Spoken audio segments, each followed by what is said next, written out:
wake of deep divisions in Israeli society surfacing after the Rabin assassination, the Tzohar organization seeks to resolve anger emanating from non-religious sectors toward religious Zionists. Hundreds of rabbis and educators actively participate in the organization, which yesterday sponsored the first ever Jewish Identity Day at the Knesset. A short time ago, IBA's Brian Freeman discussed the event's concept with Tzohar's executive vice president, Nachman Rosenberg. One of Tzohar's projects, which goes on all year, is the Tzohar legislation project. One of the purposes of the project is to try to help Jewish lawmakers infuse Jewish values in areas of legislation, specifically focused on non-coercive areas such as Shabbat or Kashrut, but in areas of social justice, human rights, economic equality. And we're pleased that members of Knesset from the entire Jewish political spectrum have embraced this project warmly and are all happy and inspired to hear what the Torah has to say about areas that they feel are important. Well, what were you most surprised by during the day?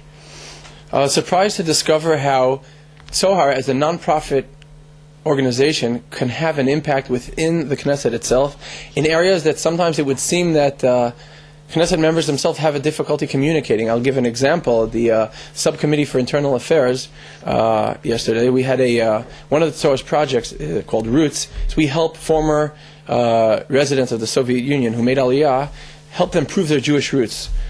We've discovered that it's within the population of, so to speak, non-Jews, or people who are labeled as non-Jews, many are actual people who are born Jewish, but simply do not have the resources to prove the fact that they're Jewish. Tzohar has the only project in the world where we help such people prove their Jewish roots with the chief rabbinate.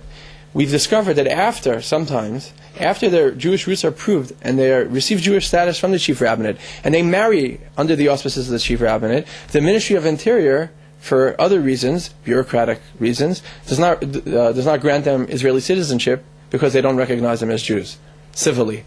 We brought this to the attention of the subcommittee, and the chairman of the subcommittee turned to the members of the Ministry of Interior and to the State Department, not the State Department, excuse me, the Misrad HaMishpatim, and the chief rabbinate, and said, guys, let Tzohar help you bridge the gap and try to figure out a formula how we can help the people on the ground who are the ones who are actually suffering. So it was inspiring to see how we can actually make a difference on the highest levels of the pyramid in Israeli society. Now, you mentioned Tzohar is an organization that wants to bridge these gaps and also serve as a moderate Jewish voice among the religious public. So what is the organization's view on the rabbis who called on the public not to sell or rent properties to Arab Israelis? Tzohar voiced a very clear opinion on this matter and opposed this letter. Tzohar, on one hand, recognizes the importance of having a Jewish identity in a Jewish state, and we're not shying away from that. And we think that the state needs to protect itself against, and if there are any terror organizations or otherwise who look to seek to harm Israeli society from within. However, we recognize the importance and the obligation as a Jewish democratic state to afford civil rights to all its citizens. And using halakha as an attempt to smear every single person who is not Jewish in the state of Israel as being a terrorist, we feel may be a political view, which one may or may not agree with, but it's certainly not a halachic view. And Tzohar is staunchly opposed to using halakha as means to promote political values. Tzohar was founded as an organization to neutralize Judaism and Jewish values from the political spectrum.